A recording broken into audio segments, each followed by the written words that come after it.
Okay, now we're going to multiply imaginary numbers, and we're going to do that very much the same way that we worked with adding them.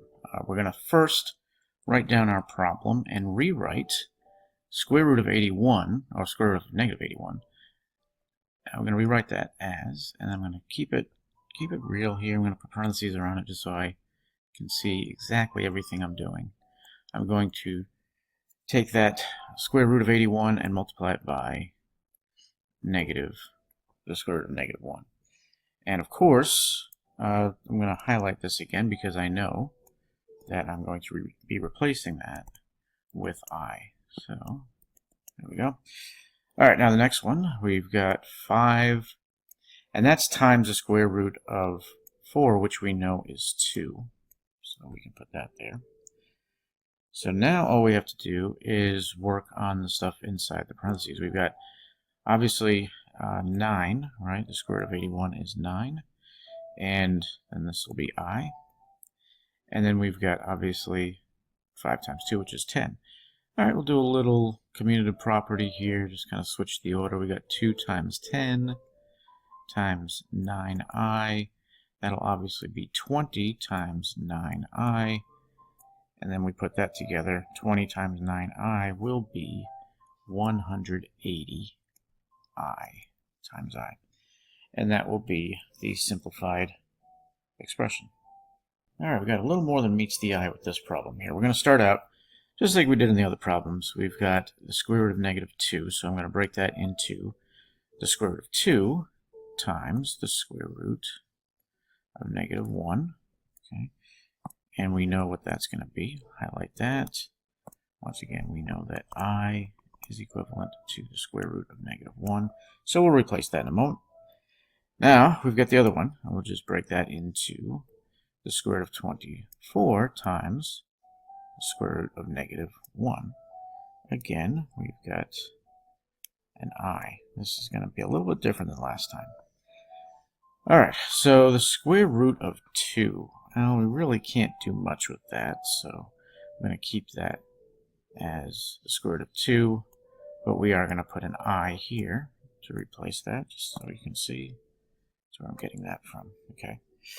Now, on the opposite side, square root of 24. Well, we could break that into the square root of 4 times the square root of 6, which would just be 2 times root 6. Okay. Now, of course, we can't forget that we have the I there, so we would have 2 times root 6 times the I, but using the commutative property, we'll just rewrite that so it looks a little bit better. So now we have 2i times root 6 here. And of course, we have this I here. Oops. There we go. Okay. So now it gets interesting because we have I times 2i. We're going to multiply the imaginary parts, then we will multiply the root 2 times the root 6. So we've got I times 2i, which is going to be 2i squared. Interesting. And then root 2 times root 6 is going to be root 12. Now that can be simplified, but we'll come back to it in just a moment. I want to kind of go back. Remember that I squared, and that was the square root of negative 1 times the square root of negative 1. And we know that that's actually going to be negative 1. So I squared is negative 1. So I can now put 2 times negative 1, because that's a real value now. And over here I'll put in 12. So now we've got 2 times negative 1. That would be negative 2. Now 12 we can break up into square root of 4 times the square root of 3. And now we've got negative 2 times 2 times root 3. Negative 2 times 2 would be negative 4 times root 3. And now we are done. We have completed that. That is fully simplified now. So just in case you get into this kind of a problem again, just recognize your 4 values of I. Because we had done those earlier. I3, that was negative I. and then I to the power of 4, that was positive 1. So if you get into that situation again, just remember that if I is raised to an even power, you're going to have a real number, either negative 1 or 1. Okay, please try this one on your own, and then when you're done, unpause, I'll have my solution.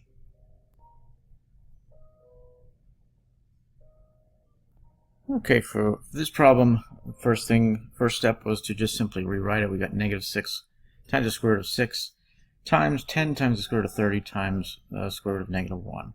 So then I was able to rewrite that as a second line right below. The only difference there is I exchanged that square root of negative 1 for I.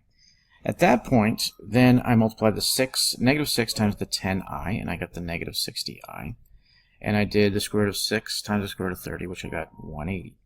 Now we're getting really close to the answer. I had to figure out what square number goes into 180, and that was 36.